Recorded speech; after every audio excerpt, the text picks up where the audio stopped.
하나님의 말씀은 빌립보서 1장 27절에서 30절 말씀입니다. 빌립보서 1장 27절에서 30절 말씀입니다. 신약 성경 318면입니다. 말씀이 길지 않으므로 제가 읽겠습니다. 오직 너희는 그리스도의 복음에 합당하게 생활하라. 이는 내가 너희에게 가보나 떠나 있으나 너희가 한 마음으로 서서 한 뜻으로 복음의 신앙을 위하여 협력하는 것과 무슨 일에든지 대적하는 자들 때문에 두려워하지 아니하는 이 일을 듣고자 함이라. 이것이 그들에게는 멸망의 증거요 너희에게는 구원의 증거니 이는 하나님께로부터 난 것이라. 그리스도를 위하여 너희에게 은혜를 주신 것은 다만 그를 믿을 뿐 아니라 또한 그를 위하여 고난도 받게 하려 하심이라. 너희에게도 그와 같은 싸움이 있으니 너희가 내 안에서 본 바요 이제도 내 안에서 듣는 바니라. 아멘. 이 시간에는 오늘 헌신 예배를 드리는 전도회에 하나님께 올려드리는 찬양이 있겠습니다.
절망에 빠진 형제의 맘에 거저만 가는 빛이 있네.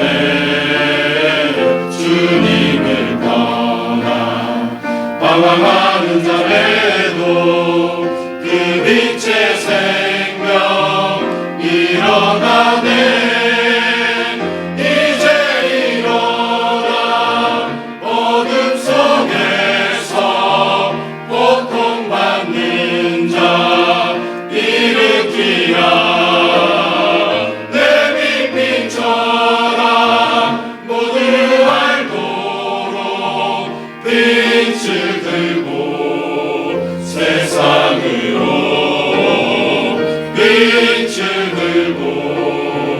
세상으로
오늘 우리에게 말씀을 선포하실 분은 남아프리카에서 사역하시는 천준혁 선교사님이십니다. 복음에 합당한 생활이라는 제목으로 말씀을 선포하실 때 은혜가 충만하시길 바랍니다. 할렐루야. 예, 반갑습니다.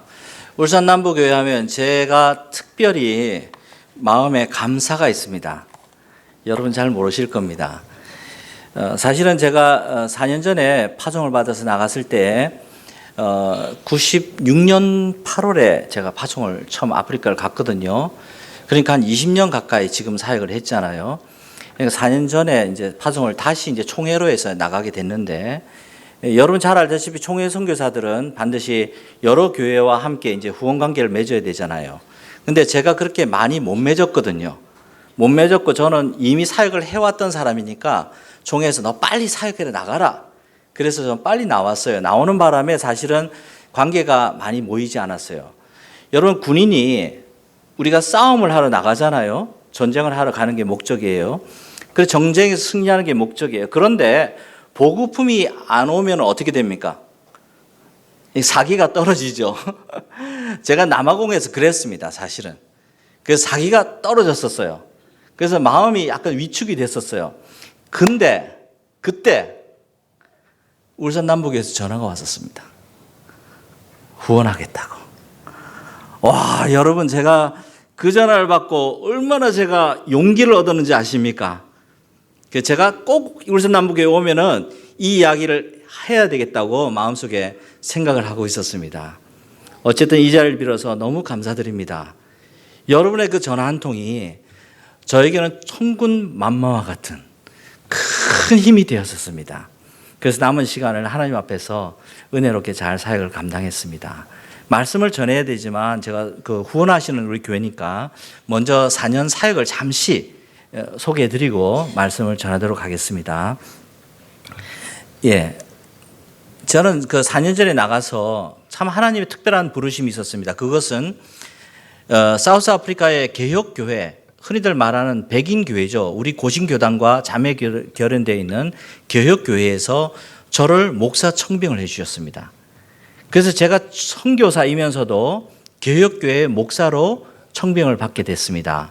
그래서 그 교회에서 어떤 사역을 담당하냐면 교회 개척과 그 교회에서 하는 선교에 대해서 저에게 다 일임해 주셔서 제가 그 일을 담당하게 되었습니다. 아까 보여준 그 교회가 바로 이제 개혁교회인데요.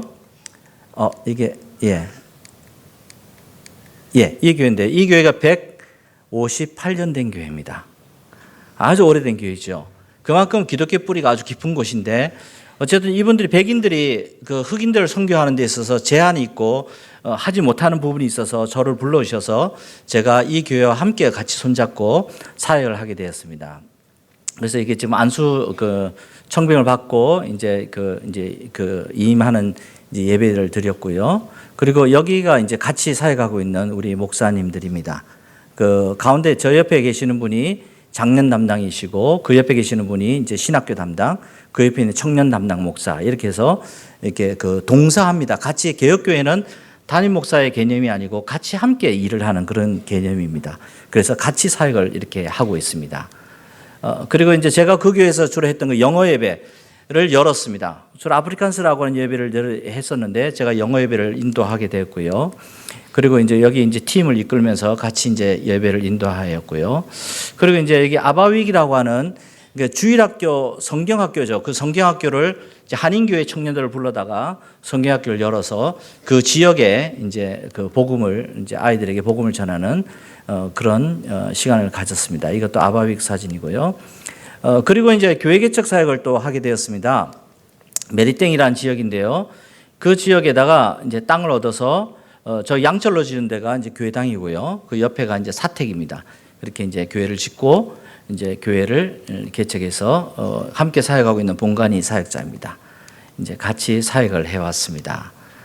지금 이 교회는 이제 근데 요번에 이제 참 재밌었던 거는 주일학교 우리 아이들이 이제 고3, 고2, 중2거든요. 이제 중3으로 올라가는데 이 아이들이 이제 커서 이 아이들이 집사람하고 더불어서 주일학교 사역을 감당하게 됐습니다. 그래서 이 아이들을 모아서 여기 밖에 텐트 쳐놓고 주일학교 아이들 모아서 이제 뭐 찬양을 하고 말씀을 가르치고 뭐 분반 공부도 하고 하는 그런 형식의 그런 예배를 이제 인도하게 되었고요. 또 한 교회는 이제 크룸드라이라고 하는 지역에 있는 교회인데, 이 교회는 한인교회가 개척을 했던 교회인데, 이 교회를 한인교회가 이제 저에게 위임해 주셨습니다. 저보고 좀 해달라고. 직접 해보니까 힘드시거든요. 그래서 저보고, 제가 경험이 있으니까 저보고 와서 해달라. 그래서 좀 거리가 있어서 자주는 가지 못하지만 한 달에 한 번씩은 가서 이 말씀 전하고 또 이 교회를 돌보고 있습니다. 이제 또, 그 교회에서 이제 예배 드리던 장면이고요. 이제 또 다른 사역은 신학교 사역입니다. 여기는 이제 묵간유 신학교라고 하는, 포체스룸 신학교 아시죠? 그 신학교와 연결되어져 있는 그 묵간유 신학교인데, 이 신학교에서 러선버그 센터를 열어서 거기 러선버그 저희 교회 뒤에서 이제 신학교를 하면서 이제 학생들을 양육하였습니다. 여기는 이제 뒤에 두 분의 교수, 저하고 교수가 3명이고요. 여기 지금 5명의 학생이 있는데 여기 2명이 빠졌습니다. 그리고 그 파트타임으로 주말 신학생들이 12명이 더 있습니다. 그래서 작지만 그렇게 묵간유 신학교를 시작하였습니다. 자, 요까지 이제 사역 보고를 잠시 짧지만 이제 말씀드리고 이제 오늘 말씀을 전해드리겠습니다. 여러분, 아프리카에도 하나님이 계십니다. 그런데 아프리카의 하나님은 우리가 말하는 하나님이 아니고요, 운꿀lun꿀루입니다. 이상하시죠? 영어에서는 하나님을 뭐라 하십니까? 가시라 하시죠. 예. 그런데 아프리카에서는 하나님을 부를 때 운꿀lun꿀루라고 부릅니다. 그래서 여러분에게 저는 하나님의 축복이 임하시기를 원하는 마음으로 아프리카 말로 그 하나님이 여러분을 축복하실 것입니다 라는 말을 전해드리길 원합니다. 그거는 운꿀lun꿀루 아니부시세. 예. 아멘. 예. 오늘 빌립보서의 말씀을 여러분 잘 아시죠? 사도행전 16장에 보면요, 사도 바울이 복음을 전하다가 이제 기도를 합니다. 하나님, 내가 이제 동쪽으로 갈까요? 서쪽으로 갈까요? 기도하다가 이제 자기는 자꾸만 동쪽으로 가기를 원했어요, 사도 바울은. 그런데 꿈속에 마게도니아 사람이 나타나서는 사도 바울에게 이리로 건너와서 도와달라고 막 이렇게 손짓을 하는 것을 보게 됩니다. 그래서 사도 바울은 거기서 배를 타고 건너서 서쪽으로 이제 복음 전도 여행을 하게 됩니다. 그런데 첫 번째 만난 성에서 복음을 전했는데 그 성에서 한 여인이 예수님을 믿게 됩니다. 그 여인이 그 자주색 옷을 팔고 있던 누죠? 루디아가 예수님을 믿게 되죠. 그리고 거기서 또 사도 바울이 복음을 전하다가 길거리에서 귀신 들린 여자를 고쳐 주었다가 잡혀서 옥에 갑니다. 옥석에 갇혀 있을 때 사도 바울과 실라가 기도하지요. 기도할 때 어떤 일이 생깁니까? 지진이 나고, 그래서 결국은 옥문이 열리고 사도 바울이 나오게 됩니다. 근데 간수장이 그것을 보고 자기가 이제 죽으려고 하니까 사도 바울이 죽지 마라. 그렇게는 주 예수를 믿어라. 그리하면 너와 내 집이 구원 얻으리라 얘기하죠. 그래서 그 지역에 복음이 증거되는 것입니다. 여기가 어디냐면 바로 빌립보입니다.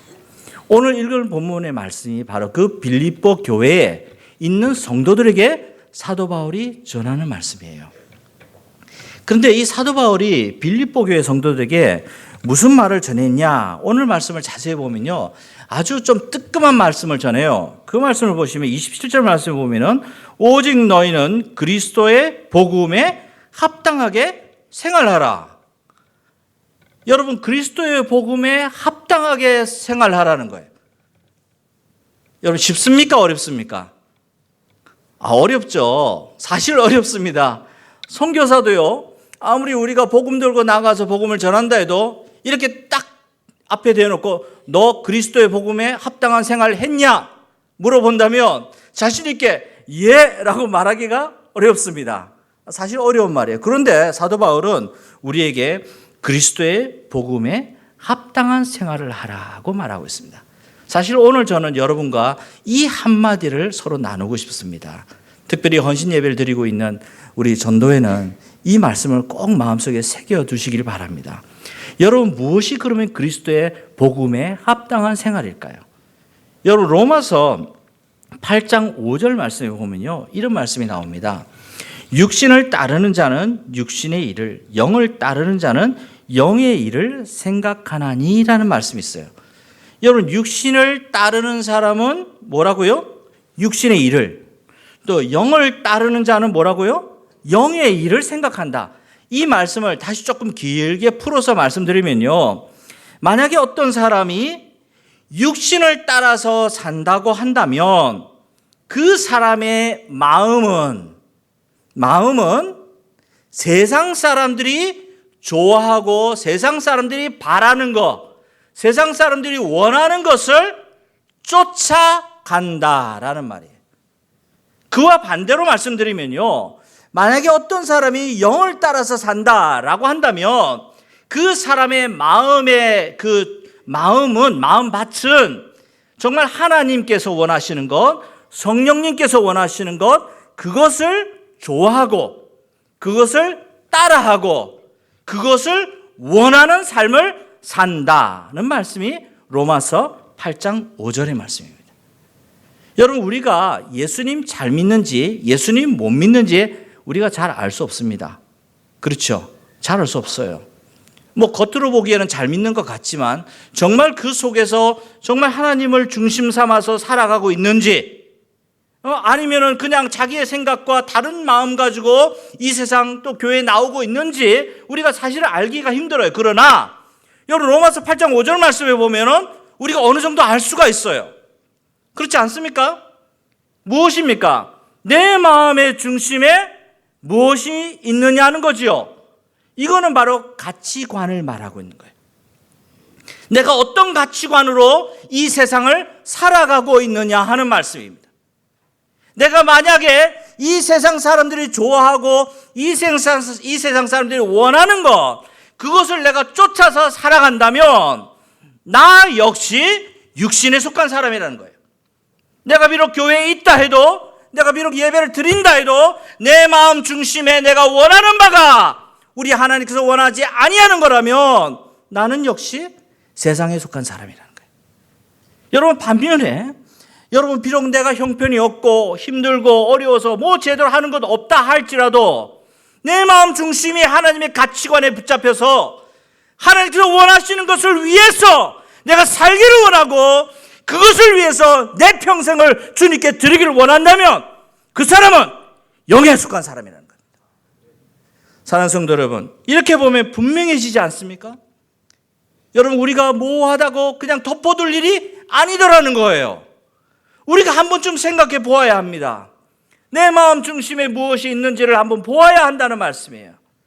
여러분, 여전히 내 마음 중심에 다른 것이 있다면 우리는 주님을 바로 섬기지 못한다는 말씀이죠. 여러분, 누가복음 24장에 보면요, 아주 재미난 이야기가 나옵니다. 예수님께서 부활하시고 난 이후에요, 예수님께서 제자들에게 뭐라고 하셨습니까? 너희는 성전을 떠나지 말고 기도하라 하셨잖아요. 그런데도 불구하고 제자들을 다 흩어집니다. 그 가운데 24장에 보면 엠마오로 가는 두 제자가 나옵니다. 엠마오로 제자 둘이가 덜레덜레 예수님이 부활하신 것을 알면서도 이 두 제자는 자기의 고향길로 가고 있었어요. 그런데 더 재밌는 것은요, 24장 여러분 잘 아시겠지만 예수님이 그 가운데 나타나셨습니다. 같이 걸어가셨어요. 제자 둘이 걷는데 예수님이 같이 걸어갔어요. 여러분, 제자들이 예수님을 경험을 안 했습니까? 경험했지요. 경험 다 했어요. 3년 동안 같이 살았어요. 그럼 예수님의 가르침을 압니까 모릅니까? 알지요. 예수님의 약속을 받았습니까 안 받았습니까? 받았지요. 이미 이 제자들은 예수님에 대해서 너무나 잘 알아요. 예수님의 일거수일투족, 예수님께서 말씀하시는 것 하나하나 다 알아요. 그럼에도 불구하고 성경 말씀을 보면 누가복음 24장에 이들은 예수님을 몰랐다라고 말하고 있어요. 예수님이 입 다물고 계셨던 게 아니에요. 예수님이 걸어가면서 이들과 이야기도 하셨어요. 심지어는 성경 말씀을 풀어서 말씀도 해주셨어요. 그래도 예수님을 알았다요? 몰랐다? 여러분, 무섭지 않습니까? 여러분, 저는 이 누가복음 24장을 보면서 굉장히 두려움이 제 마음에 있었어요. 왜냐하면요, 여러분, 내가 이 제자와 같을 수가 있으니까. 이 제자들의 삶과 내가 같을 수가 있거든요. 내가 내 옆에 계신 주님을 모를 수 있다는 말이에요. 여러분, 그건 무엇이 문제일까요? 무엇이 문제입니까? 24장을 쭉 살펴보면요, 이들이 16절에 보면 그런 말씀을 하셨어요. 이들이 눈이 가려져서 그인 줄 알아보지 못하더라. 눈이 가려져 있다 했어요. 이 말씀은요, 육신의 눈을 말하는 게 아닙니다. 육신의 눈이었다면 이들은 길을 못 걸었을 거예요. 그렇죠?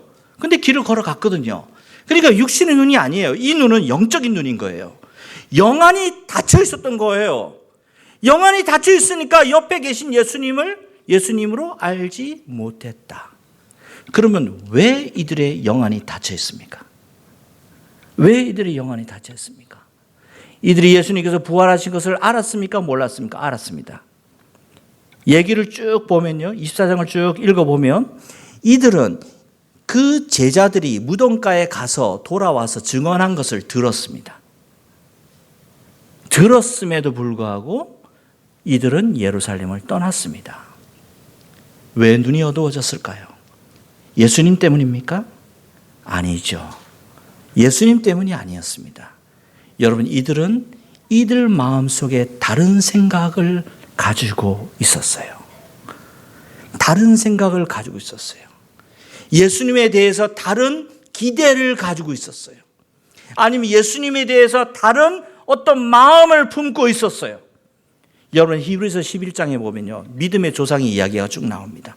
히브리서는 히브리인들에게 쓰여진 말씀인데 이거를 사도 바울이 썼다라고 말하기도 하지만, 왜냐하면 뒤에 디모데가 나오거든요. 그래서 사도 바울이 썼다라고 많은 분들이 얘기하지만 아직 구체적으로 누가 썼는지는 몰라요. 어쨌든 이 말씀을 받았던 사람들은 히브리 사람들이에요. 그래서 그게 히브리서라는 말을 붙였어요. 그런데 히브리서 11장에 보면요, 히브리서의 온갖 이야기가 11장에 보면 믿음의 조상들의 이야기가 쭉 나오거든요. 믿음이 무엇이냐 하면서 믿음에 대해서 쭉 얘기하면서 아브라함으로부터 시작해서 믿음의 조상들의 이야기가 쭉 나옵니다. 그런데 여러분, 히브리서 11장에 보면요, 아주 재미있는 말씀들이 나옵니다. 39절 말씀을 한번 보시면 히브리서 11장 39절에 이런 말씀이 있습니다. 이 사람들은 다 믿음으로 말미암아 증거를 받았을 때 약속된 것을 받지 못하였으니. 사랑하는 성도 여러분, 생각해 보세요. 믿음이 뭡니까? 믿음은 바라는 것들이 뭐죠? 실상이요, 보지 아니하는 것들의 증거니. 분명히 말씀하고 있잖아요. 그렇다면 우리가 믿는다 하면 그거 받아야 됩니까? 안 받아야 됩니까? 받아야죠. 당연하죠. 받는 게 맞죠. 받지 못하면 뭐가 잘못된 겁니까? 내 믿음이 잘못됐거나 내가 잘못 믿거나, 그렇지 않습니까? 그런데 오늘 히브리서 11장 39절 말씀을 자세히 보세요. 이 사람들은 이라는 말은 아브라함부터 시작한 그 믿음의 조상들이에요. 그런데 이 사람들은 다 믿음으로 말미암아 증거를 받았다 못 받았다? 받았다. 증거를 받았어요. 증거. 실체가 아니고 증거를 받았어요. 그런데 약속된 것은 받았다 못 받았다? 못 받았다. 약속된 거 받아야 됩니까? 안 받아야 됩니까? 받아야죠. 그러면 이 히브리서 11장에 있는 믿음의 조상들은 잘못된 믿음을 믿었습니까? 잘못된 믿음 가운데 있는 것입니까? 저는 히브리서 11장을 보면서 제 마음속에 굉장히 갈등을 했습니다. 이게 무슨 말이지? 우리가 믿는다고 하고 우리가 주님께 나오지만, 우리 하나님으로부터 약속을 우리가 받지만 그 약속을 우리가 받지 못하면 어떻게 돼요? 내가 믿은 걸 바로 믿는 겁니까? 이거 갈등이잖아요. 그 제가 마음속에 이 생각 때문에 도대체 이게 무슨 말씀이지 하고 다시 읽어보게 되었어요. 근데 13절에 보니까 이런 말씀이 있어요. 이 사람들은 다 믿음을 따라 죽었으며 약속을 받지 못하였을 때 똑같이 받지 못했어요. 그런데 그것들을 멀리서 보고 환영하며 또 땅에서는 외국인과 나그네임을 증언하였으니. 여러분, 이 믿음의 조상들이 이 세상 살면서 이 세상에서 자기 자신들을 바라볼 때에 자기 자신을 어떤 사람으로 보았다는 겁니까? 나그네, 그렇죠? 이방인으로 보았다는 거예요. 이 말씀은 무슨 말입니까?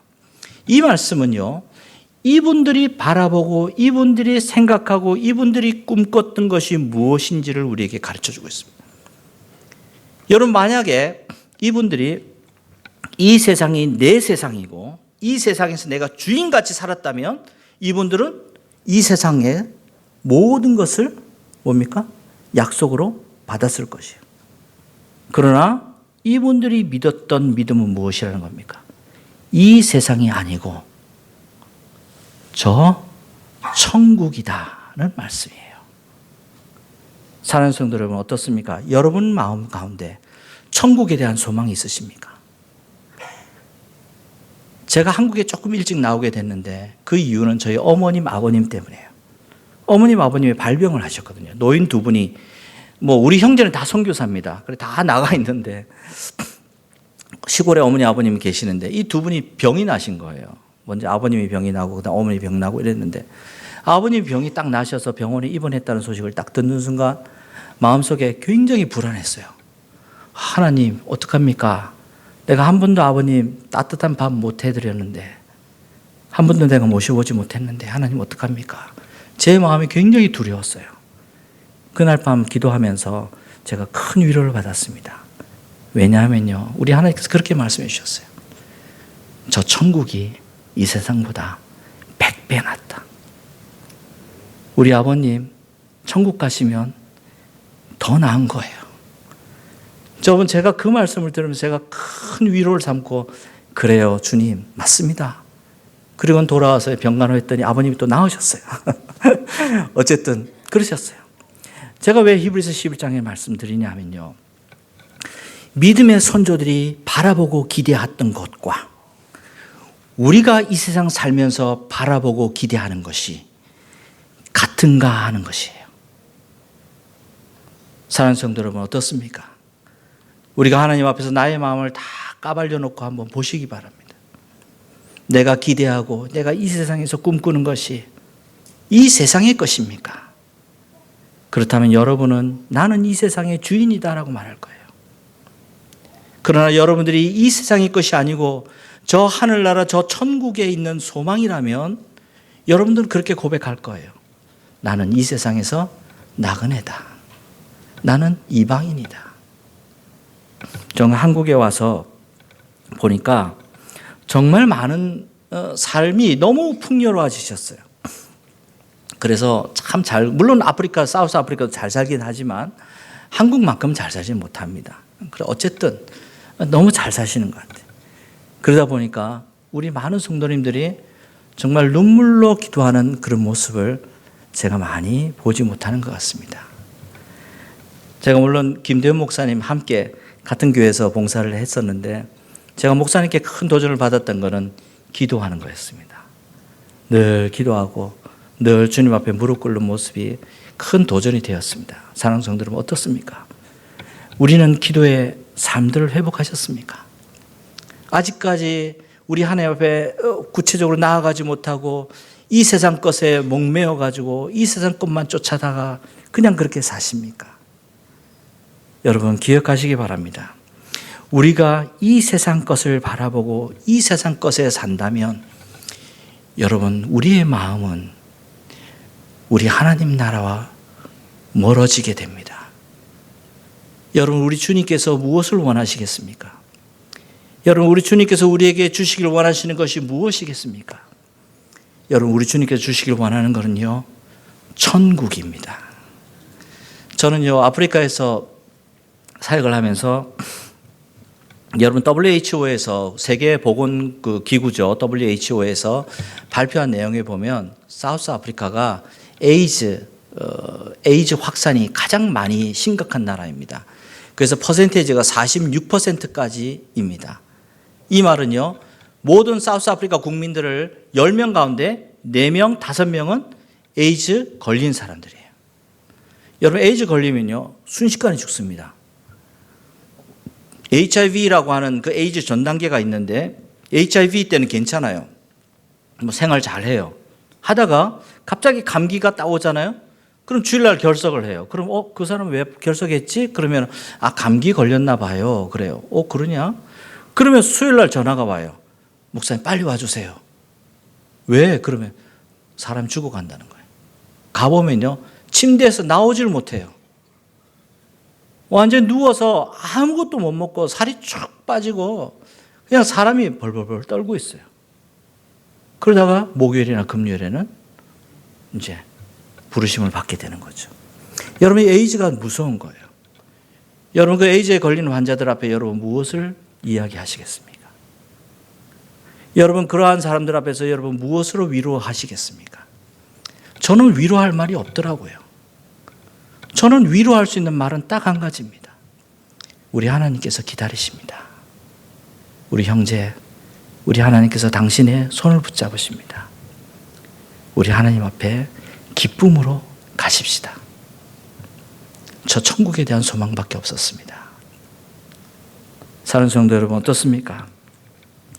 내가 비록 잘 산다 해도, 내가 지금 평안하다 해도 여러분 궁극적으로 근본적인 질문 속에서는 여러분 천국을 찾으셔야 합니다.